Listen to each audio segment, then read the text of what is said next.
Hello po sa inyong lahat mga ka-crypto. Ako po si Pinoy Crypto Trader at sa video na ito ay atin pong pag-uusapan ang tungkol dito kay Chainlink. At ito po ay ang balitang ito ay may kaugnayan sa kanyang staking version 0.2.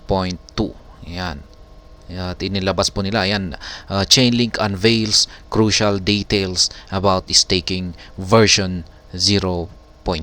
Ayan, ito yung mga mahalagang impormasyon na kailangan nating malaman tungkol sa kanilang bagong ilalabas na staking version 0.2.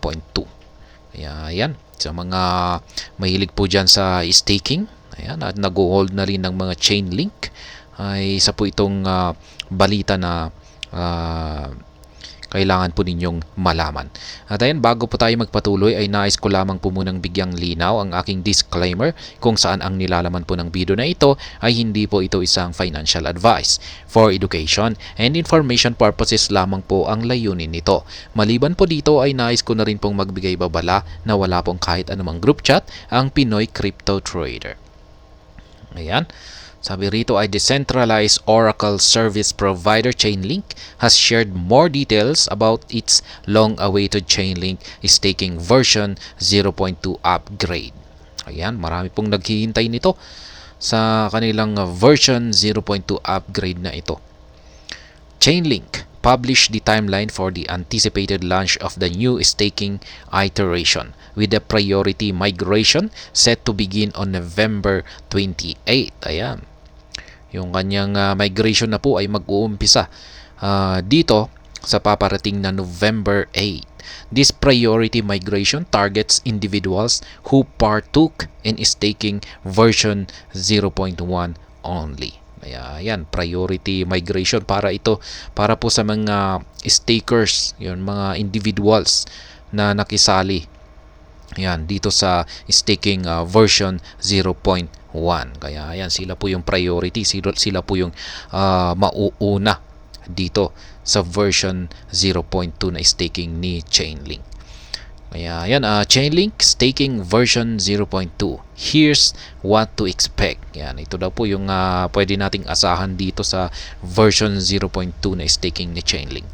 The staking upgrade builds on the features of the first version that went live in December 2022, designed to enhance the economics and security of its Oracle service. Chainlink stakers get rewards for their participation. Ayan, alam naman po siguro natin kung paano yung laro dito sa staking. Ipapasok lamang natin yung ating crypto or yung ating Chainlink or yung link token natin. At yan, hihintayin na natin yun na mabibigyan tayo ng reward. Yan. Kaya ganyan lamang po kasimple yung staking. Kaya passive income po ito. Specialized as this offering is, Chainlink said every link holder and node operator can access the service.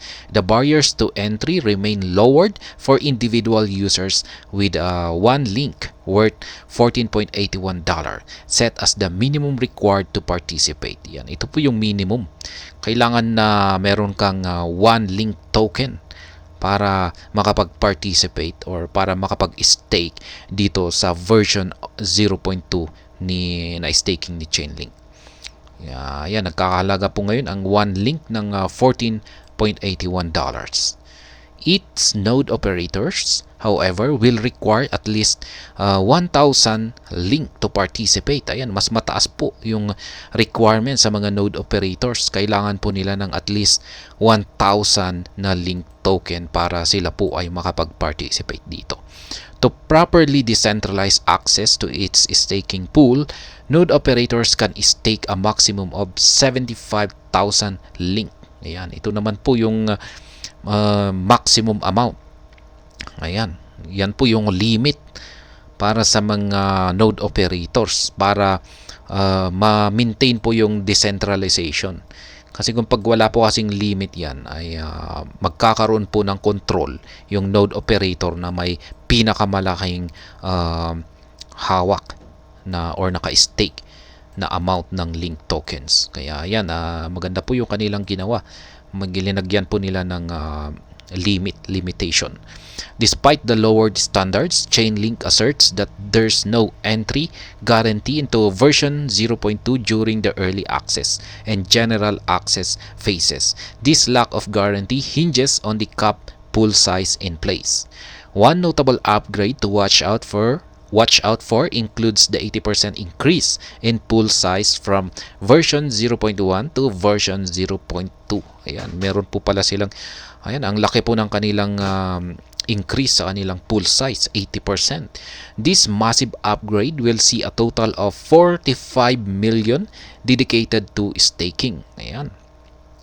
Of this pool size, community members have 40,875,000 allocation with node operators staking the rest. Ayan, talagang pinalaki pala yung pool size sa upgrade na ito, 80%. Kaya ganyan po yung kaya niyang i-accommodate. Another feature to note with Chainlink staking version 0.2 is that users can initiate withdrawals anytime. However, a cooldown period spanning a few weeks will emerge, after which a claim window will follow. Ayan. Yung mga users ay, yung maganda po rito ay pwedeng i-withdraw. Pwede nating ma-withdraw kaagad yung mga naka-stake na link token natin dito sa version 0.2. Ayan. Pero meron po itong cooldown. Ayan, na umaabot ng ilang mga linggo. Kaya ayan, while users can withdraw attributed rewards accrued during the staking period with no penalties, withdrawing through the unbundling mechanism may attract charges. Ayan.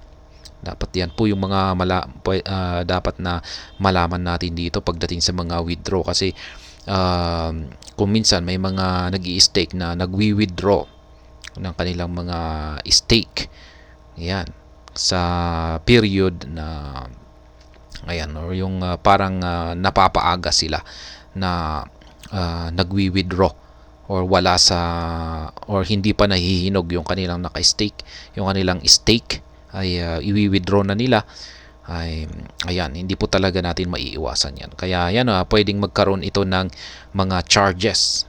Ayan, withdrawing through unbundling mechanism, ay yan po yung may charge. Ayan. Expectation driving Link price surge. Chainlink as an ecosystem is growing, and the expectations surrounding the new version of its staking product spells a good omen for Link. According to the Into the Block stats, Link active addresses have surged over 220% in 1 month. Ayan. Biglang dumami yung mga addresses dito kay Link. Ibig sabihin, kung pag dumami yung bilang ng mga active addresses dito, ibig sabihin ay maraming mga users, mga investors ang nagkaka-interest dito ngayon kay Link. Kaya yan, nagkaroon siya ng surge na 220%. Yan po yung chart na nagre-reflect sa surge ng or paglago ng mga addresses dito kay Link. Currently, Link's price of $14.81 and market capitalization of $8.2 billion sit on a 1.82% surge. The trading volume, however, stays elevated, up 39% to $1.5 billion, with the early access commencing on December 7 and general access enabled 4 days later. Link has continued to see new intensity and whale actions within its ecosystem. Besides, the network address counts keep growing, pointing to complementary optimism that might drive prices to new high. Ayan. Mukhang maganda po kasi ang staking ni Chainlink. Kaya talagang hindi po natin maiwasan na dadagsa yung maraming mga users nito para mag-stake dito. Kaya Ayan, hanggang dito na lamang po tayo sa balitang ito. Sana po ay inyong nagustuhan ang aking paliwanag dito. Kung inyo po itong nagustuhan, pag-click lamang po ang like button nito. Para naman po sa mga bago lamang dito, kayo po ay aking inaanyayahan para mag-subscribe. Pag-click na rin po ang bell icon nito dahil ito po ang siyang magsisilbing notification nito sa mga bago kong videos na akin pong ina-upload sa aking YouTube channel na ito. Marami pong salamat sa panonood. Ingat po tayo lagi at God bless po sa ating lahat.